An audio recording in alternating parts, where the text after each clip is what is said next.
balandi radio lisanga topesi bino mbote eza ya bino yani kabo matondo na ndenga bomesano de tous les jours de tous les temps na kati ya radio lisanga na ndenge tomesana kosola masolo na biso na pesi bino lisusu mbote lelo na ndenga bomesano na asir que bo constater retard oza di ya problème technique tozali nango na kati ya radio mais tosili bongo kobongisango yango wana tozali ko continuer na radio na biso atako bandoki basali lokola ba kanga makambu mais biso tozali bana mvuluzi radio esili bongo kosema ata na retard ya 30 minutes tosengi bongo ba excuse na balanda biso nyonso ya radio lisanga na moni bongo papa Yesuki Tenge na Amsterdam mama Leticia na Amsterdam Odile na Amsterdam Nord na Kilo van Gogh azolanda partir ya Belgique Rigen na Groningen na balandi ya radio lisanga bao bazalaka fidèle na ba poste na bango pona kolanda masolo na biso oyo tomesana kobeta kasi na journée ya lelo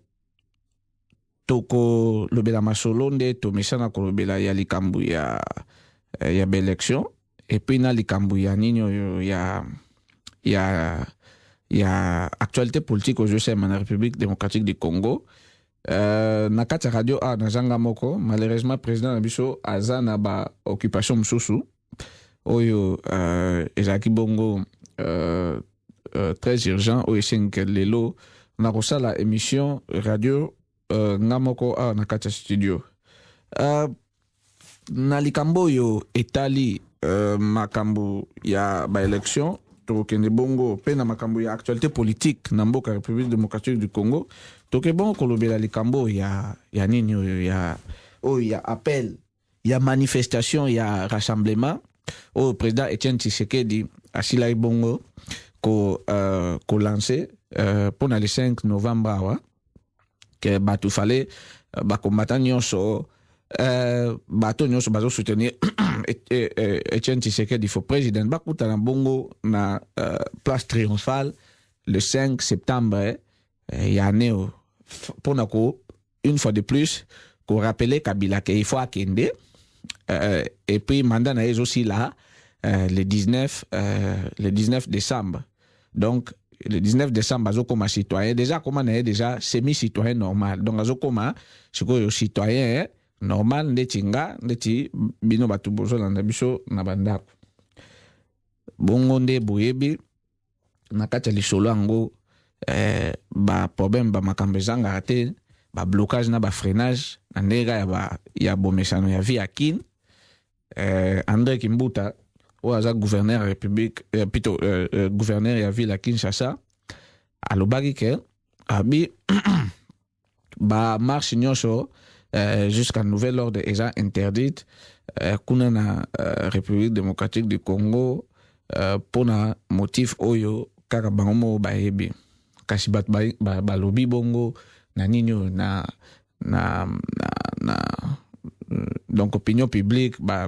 baza mécontent batupe société civile na ba organisation à droit de l'homme ba que eza normal te eza une façon ya ko limiter ba droit d'expression ya manifestation ba droit ya association pe ba droit élémentaire humain ya batukuna na République démocratique du Congo ba moni yango mabe kutu na MONUSCO pe alobi que makambo yo ba déclaration ya Kimbuta pe nde makambo ezokendela eza normal te yango basengi na Kimbuta na chef na ye Kanambe ba tika batu basala ba manifestation na bango laksa ba koka bongo ko parler ya ba conviction politique na bango basala banini na bango pacifique ba réunion na bango pacifique atako eza munene leto a rassemblement ne osema le 5 donc dans 2 jours le 5 novembre batika batu ba manifester basala makambo na ndenge o bango balingeli pacifiquement na respect ya droits humains, na respect ya bien public, na respect ya ordre public. Donc, wana eza moko ya actualité oyo oyo eza kuna na mboka République démocratique du Congo, kasi to analyser nguna. Parce que likambo ya ba élection eza moi na likambo ya préavis au bapesi Kabila au mikolo lekaki, je crois semaine passée ou il y a 2 semaines passées, bato monaki bongo ba dirigeant opposition bato bazana eza G7 G7 eza na bato ya rassemblement basala bongo bato bazako kanga ba selfie yango sikoyo, et puis bamso bazako tourner kutu ba vidéo mo mike bon na ba vidéo yango sikoyo ezali que bazo brandir bazo pesa Kabila carte jaune, bazo l'accès que donc carte orange si je me trompe pas, ou jaune tant na yo koki, donc carte jaune, donc y a mis balé au lieu déjà lelo eza avertissement y a mis balé ezali o le 19 wana o pena fo akende. Bon yango wana peut-être na ndenge ba moni déjà et puis je vais rappeler encore na bato que bon mon ebino moko il y a 2 semaines passées appel ya nini ya ville morte Simbaki. Donc tant appel la ville morte wana Simbi do siko batakanambe babule babe siko awa ye asalisi appel ya makamba ville morte bo batu pe batosi bon oyo siko ya les 5 oyo mbamsusu oyo les 5 oyo kozala sukuma do yango ne moto ekokende kotombola Kabila na batu ne mbamsusu kozala nango stratégie. Pour déjà les 19, les 20 déjà, et puis bazara déjà gouvernement légitimité. Bazara na bango déjà na autorité, puis bazara pe déjà na légitimité na peuple. Bon, siko et où ya les 19 on est siko ya lobi bo ville morte Simbi.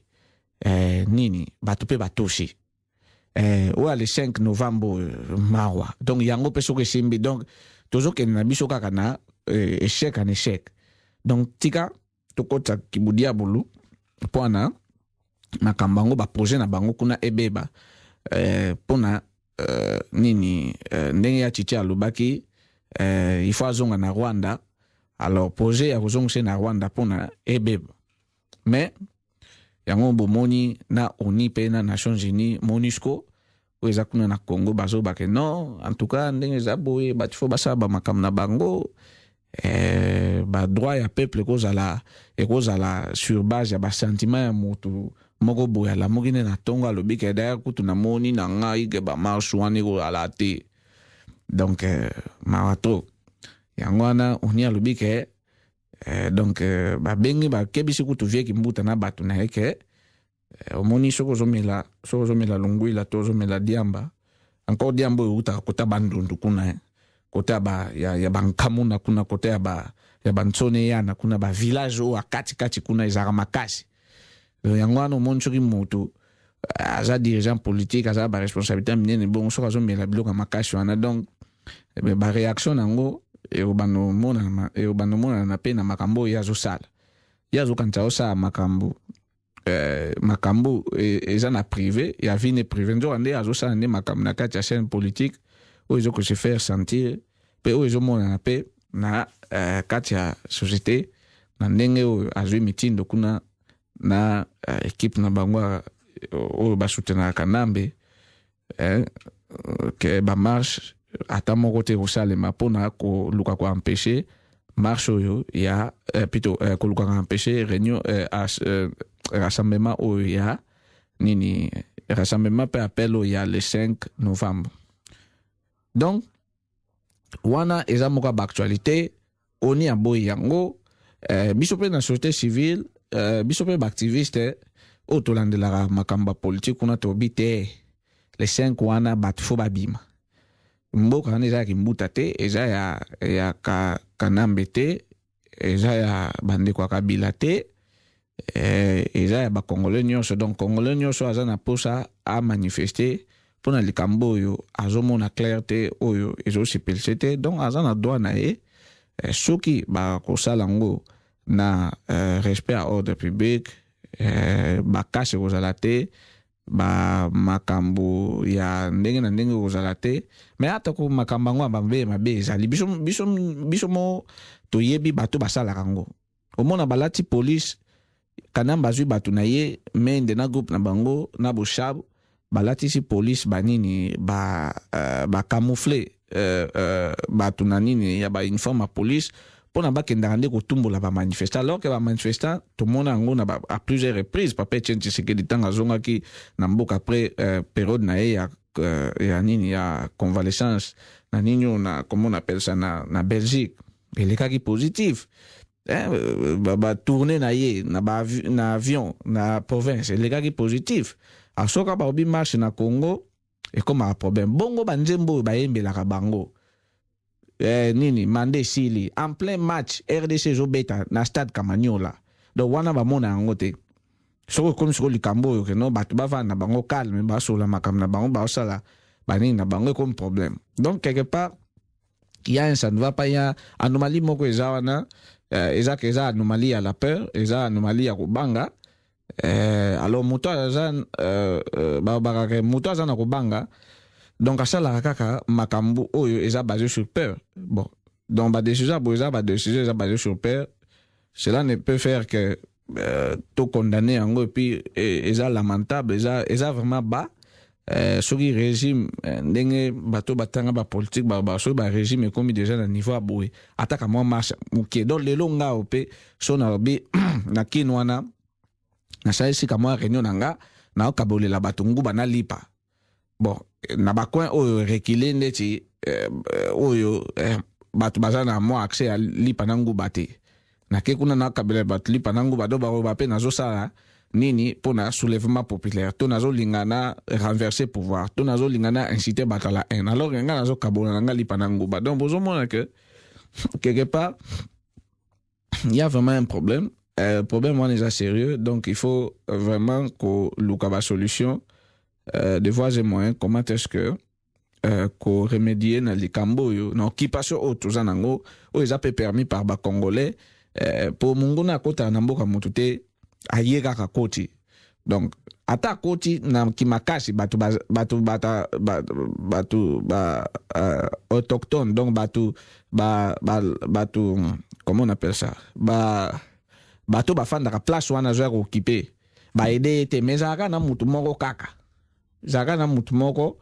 donc wana nga ba congolais o bazo tour ya kanambe comme ya zana étranger na camere nande ko na petit frère ne camere ne ba bébé ça comme na zana étranger donc au moins ba congolais mususu ne ba yande gimbuta donc bango bat bazo aider ndeti ba kanambe na banani wana na kosa ba bêtise na bango batu ba kosa marche na bango aba ke kuta na bobino boza na police ba maya moto na bino bo fandi calme bo observer ne ba kosa ba marche na yango ngana ba moko makambo RDC est un peu bizarre parce que nga so na bigana na force na ba maya moto na ba soda bat ba ke ça marche botika ba ke ça marche suri ba sali ba nini ba makambo no ba ya suri nde nini donc nde wana to relaxa bango force mais bino bozana ba force soit disant force bozana ba soda suri nde ni so ga bat ba bi ba sa kamo réunion moke allez police basa nini boke ko panza basa nini bo kasi bo bangani donc c'est un peu bizarre et ça marrant il y a constaté vraiment bassesse politique au na Congo et ça penza ma kasi likamususu oyo nangana lobela lelo ezalaki likambu ezali likamoko très très intéressant parce que ezali likambu ya kaka na République démocratique du Congo boyebi ke ba lobela on peut koto na poto awa na ba TV5 na ba chaîne mindela oh non mwana moko banquier moko boye bon fait après il y a ko bana ke ou je crois avant même ezaki déjà connu que petit fils ya Lumumba moko sala na banque moko bo munene kuna na Congo bon aza chargé manager soki ya ba opération il y a entrée et sortie, il y a fonds, il y a finance et tout. Nde sikoyo, ye a remarqué ki anomalie moko boye na kati ya ba sortie, ba entrée ko tout ba sortie, il y a ba fonds moko énorme. oh nde sikoyo tant balandeli yango bamoni ke na bandeko ya kabila na bato basalaka na kabila donc bango bato baza derrière ya évaporation ya bafond wana nde ye aboyi na ye comme ye aza moto fo atiaka mwa linzaka na ye mpo makambo yango je sais pas soki version oyo nga nazobeta parce que nga mpe j'ai appris ça mpe natangaki namonaki extrait nango mais selo baexplication ya bato oyo nde nakenda kolokotaka bainformation nakenda kozwa bakorecense bainformation epa bato toselectionne yango tozwi oyo ya motuya oyo ya pambala tobwaki nde sikoyo amonaki ke eza normal te mboka eza kokenda kokufa mbongo ya mboka ekobima boye te adenonce na ye apesi ne démission na ye ntango apesi démission na ye wana ale nde ezalaka kaka bajournaliste basombi likambo babeti yango na télévision télévision ekokoma koto na poto ekomi kuna na TV5 ebimi na France 24 ekoti wana ebimi na TF1 TF azwi yango akabeli TFD azwi akabeli TF3 ekoti bon nde bachaîne nyonso na koto na Hollande kutu na bajournaux kutu eye mpe sikoyo ke donc sikoyo preuve ebimi sikoyo ya monene ebima mpe deja kala bato toyebi mais oyo ebimi sikoyo ya monene ke Kabila na bato ne comme bayebi ke donc les 19 hours d'abord les 5 nana donc ya suka sikoyo rouge carton rouge oyo kosalaka il faut babima les 19 ezopesama donc bazopille bazoyiba bazobima na mbongo ya mboka donc sikoyo ye asali bongo aza pena patriote ya solo na acte oyo asali aboyi na ye kotia susu bakongolais bango batangaka deja misuni na nzungu ale mbongo na bango mbongo akongo ebima ekoma sikoyo bakoma kotanga nini mabanga na nzungu donc ekoma susu pasi nde sikoyo adenonce likambo wana ezali mawa po Kabila ndenge aza wana na bato na ye bayebi na bango ke eza nango reine na bango ekomi na suka temps ya fin donc eloko etikali bango akosala eza soit kobebisa parce que ino rien après soit kobebisa soit kokima mais kokima mpe baoresi te parce tokokanga bango na maboko donc bato bazosala butu moi mpona kokanga Kabila na bato na ye donc eza mawa soki makambo bozoluka na mboka République démocratique du Congo. Et puis je rappellerai que même Conseil à sécurité il y a Nations Unies na rapport na bango oya suka ba uti ko publier information muso eza très capital eza que ba uti ko publier awa ba obi que nini bazo rendre régime en place responsable ya ba exaction na brutalité excessive brutalité à outrance ya le 19 na lini le 20 septembre ya année oyo donc bazo rendre régime wana ya Kinshasa responsable donc Joseph Kabila et puis américain sous multiplier ba sanctions donc nyonso yo ça ne fait que contribuer na malheur ya bato bazo continuer tilero ya retenir Kabila je sais pas so baza ba congolais mais misusu na kaka menda aza soki burkinabé bokuna na Burkina Faso yemoka monaki makambo ndenge elekaki pa na bango Evariste Boshab azalaka ne togolais Matata Mponyo rwandais burundais Kamere yemoko kutu en direct n'en parlons pas burundais donc omoni ke eza nango kaka clique moko ya ba étranger baza wana ya ndeki mbuta pe na yoka ya zaka muta babangi kota ba Centrafrique kuna kota babangi kota ba ya ba nini koma mboko kota ba Gambi pona muindu na mutu wana donc ba kote kuna donc yango zo mona pe ke mais ba msusu na bango bonde ba Matata Mponyo ba kimbuta mamsu ba bota na mama congolaise yango mo ba ozo ba kombo na me Kamere yoka mutu kombo Ruberwa ba ke kuna ba signé ba accord na bango accord ngo ba signé donc eza Kabila na batu na ye siko d'abord na nunga na compagnie lo moko mutu mo atuna nga vraiment nde eza boy accord ngo bagena ko signé kuna cité de l'OIA ba signé bona boy batango ba signé comme eza vraiment opposition na bi oui eza eza ndengwana eza mawandengo constater ngo eza ndengo lobi wana question na déjà eza répondre est-ce que eza vraiment opposition donc eza na opposition te eza ba profiteur moko atuninga et puis eza na mutu moko boy papa wana Yannick na ngana tuna yo papa moko azala wana komo na ye ya lobaki sikoyo malewa ngana lobi malewa maliwa ah nani maître Azarias Rubero Maliwa alobi kombo wana yango wana ngana ayebisi nga me ata kombo ozoka te ke eza mwa problème nabi bon nga en tout cas nayebi na nga ke aza na Rwanda abi oui parce que mutu na ye elongi na ye ezalaka mpe elongi moko naka mutu moko mpe boye ya baproblème nde namonelaka yango akokana mingi na bamorphologie moko boye bandenge moko kaka na bakagame nga nayebisi ke oui effectivement makambo oyo eza mpe bongo aza mpe rwandais ka ndenge omonaka dikoshi mpe mutu wana aza mpe rwandais donc na Congo tozaka bino boyoka deja motu kombo Rubero bango nde bato bakenda kosigner accord kuna oyo Vital Kamerhe eza lokola Congo ekomi ya ye Vital Kamerhe azoloba bo Kamerhe mpe eza Rwanda eza kombo bato ya est kuna ba pays de l'est ba Burundi ba Rwanda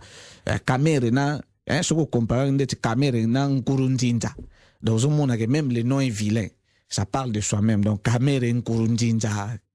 Kagame donc ozomona ezobandaka na baka ba Rubero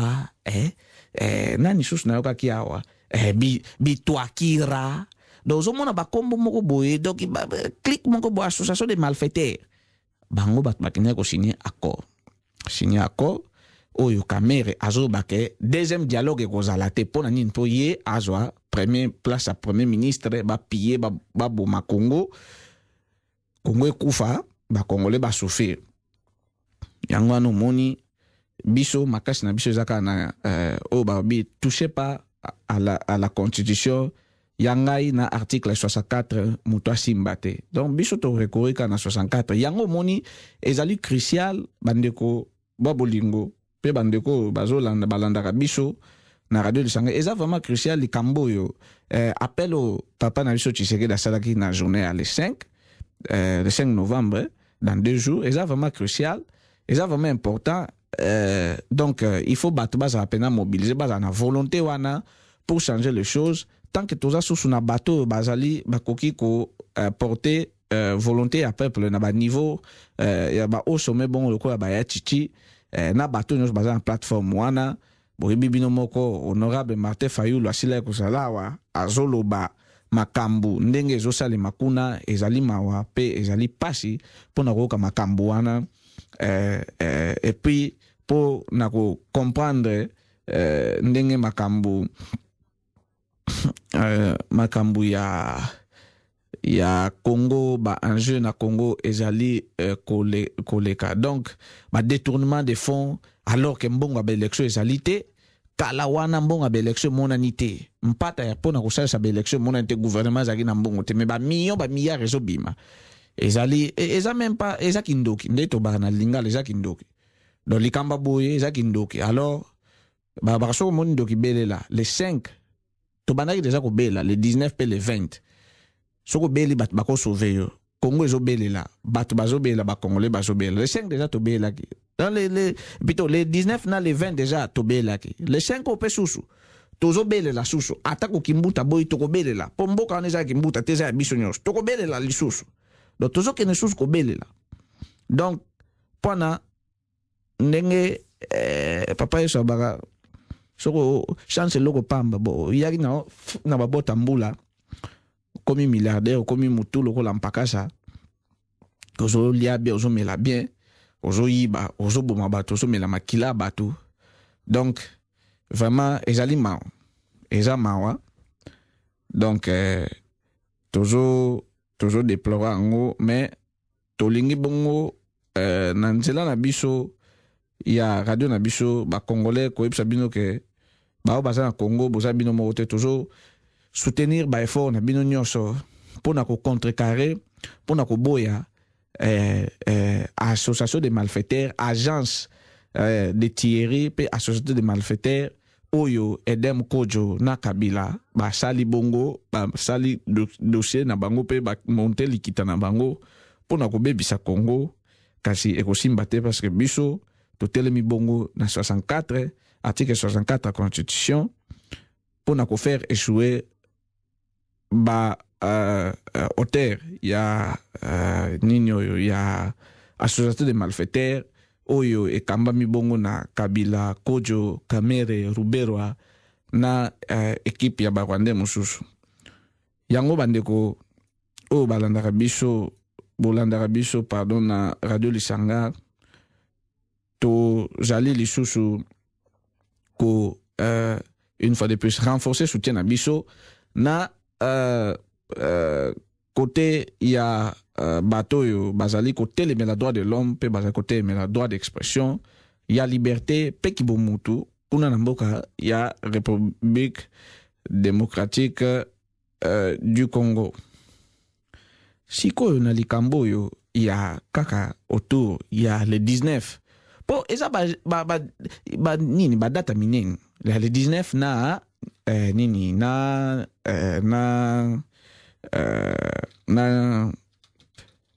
le 20 décembre tomoni bongo Kanambe akendaki awa tokaki ke akendaki awa na nini na Angola kasi makambo akendaki koluka na Angola kuna ba vérité nango eyebani na sens ke na Angola kuna akendaki koluka nde soutien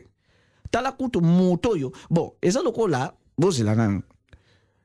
na expliquer bino bien likambango eza lokola moto ndoki o aliaka bato donc yo sikoyo oza na yo obomi mwana na ndako ozokende sikoyo kosenga ndoki yo oza no papa mtama obomi mwana na ndako ozokende kosenga ndoki na nini oyo na misala butu na butu ozosenga eke ya kosekselanga mwana me kasi ndoki akoyaka po bukati na bo comme yo deja obomi ndoki akoba yo po komi noka ndoki koma noka ndoki si obomi pe deja bon ngape na damaka na nga bato doto kabule kaka de parti yo zui parti na yo ngape na zui parti na nga po deja obomi siko nga na kosekisende o nga na liaka bato pe na bomaka bato siko yo mensanga libiki donc siko eza likambo yo Kamera keneko Kanamba keneko sa kuna na bato na ye na nini na Angola ba keneko senga do renfort tala kutu ndoki ya Santos soki 80 ans na pouvoir muto moni meme longi koma noir donc noir ya mabe mwindu ne longi oyo ke no lokola kubuka pakola kama mafuta te ale kan nani Santos azo banini batu bafanda autour de la table pona baluka kobima na impasse politique oza na Congo eza kaka autour ya dialogue basa la dialogue to ba convoquer dialogue mususu pona ko sauver Congo donc lelo oyo sauver ya Congo e komi Eduardo dos Santos ya komi sauver ya Congo classe to tangisa na campus do to sala mabe donc ye a komi sauver du Congo bourse o azwaga tanga na ista so na campus na nini na inikin to sala mabe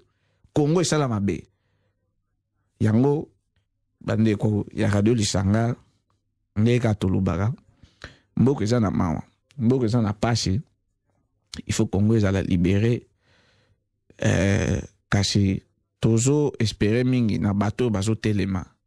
tozo kanisa pe IDPS arutaki kolela ba mort na ye tomonaki bongo papa Tshisekedi akendaki ye moko sur place pona ko commémorer ba militaire ya IDPS ba kweyaki ba kufaki na journée ya le 20 na le 19 septembre au Lekaki kuna na République démocratique du Congo assassiné et tué par Joseph Kabila alias Hippolyte Kanambe alias Joseph Kabila na batuna ena ba mende consort kasi makila ba congolais oyo e okende pamba te parce que biso pe makasi na biso kaka na 64 pe na ya CPI ata ko bazo luka ba pays musu bazo boya mais Kabila faut goûter na nous CPI na batuna ye na ba mende consort faut ba goûter na CPI ba ke lenga CPI za ndeni pe kuna ba kuta na Bemba pe Bemba ayebisa kinga na kina otala ye ayebisinga ke petit nanga omondenge za boye moto ana fo ya koto so ye koto eza libération ya Congo na yebisi ve tozo bunda na bi petit bo bunda bo sala nyonso po aya koto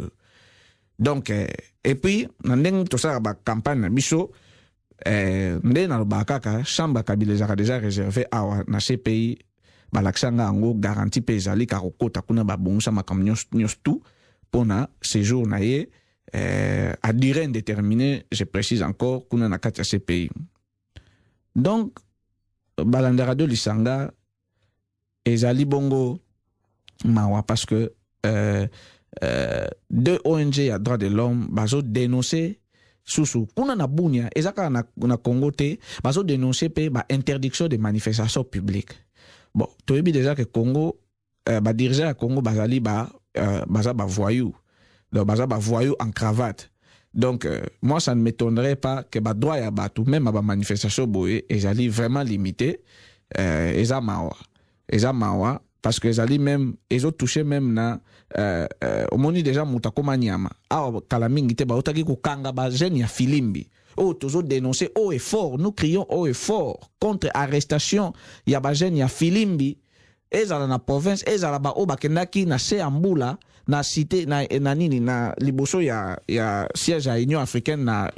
Kinshasa, on a pona ko loba, Kabila must go, à fin mandat na ye, le 19 décembre 2000, le 19 décembre 2016, Kabila fois kende alternance, il faut écouter. Tout le monde a dit bango bakangi bango bamsusu bamemi bango bisika ba ke na bango toyebite soki pe bazana bomoy toyebite kasi biso nyos tout le monde a dit bakangi bango pe toyoka ki pendenge Filimbi azo exiger libération ya ba membre na ye arrêté par la police o tilero yo bisika bakendaki toyebite nyos wana eza nini violation sur violation ya ba droit de l'homme violation sur violation ya ba droits humains oyo tozo déplorer et puis tozo nga nazo lancer message na gouvernement angolais atika ba bêtise la position de Luanda viole le protocole sur la démocratie de la soginini vient tumba loaba azaka professeur nanga na iniki na pesa kanga droit économique ndenge toyebi tozo déplorer papa ntumba loaba bakendaki bongo kokoti la ye balungoli même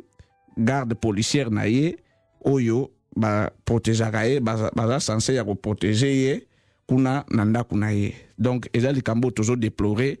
yemoko pas déplorer nous ne constatons encore que une fois de plus dégradation il y a ba droit humain ba droit élémentaire il y a ba citoyen na mboka République démocratique du Congo to comme na suka radio na pesi bino nyo sombote batu bolanda biso na bosanité Odile na Amsterdam North ya yo yangwana na pesi kilo fan gog mbote papa Yesu mama Laetitia na pesi bino mbote na bosanité Francine Kouka de tous les jours de tous les temps moto on a benga ke moto ya yo yangwana to kutan bongo jeudi prochain zaki ya bino Yannick Abou Matondo ciao.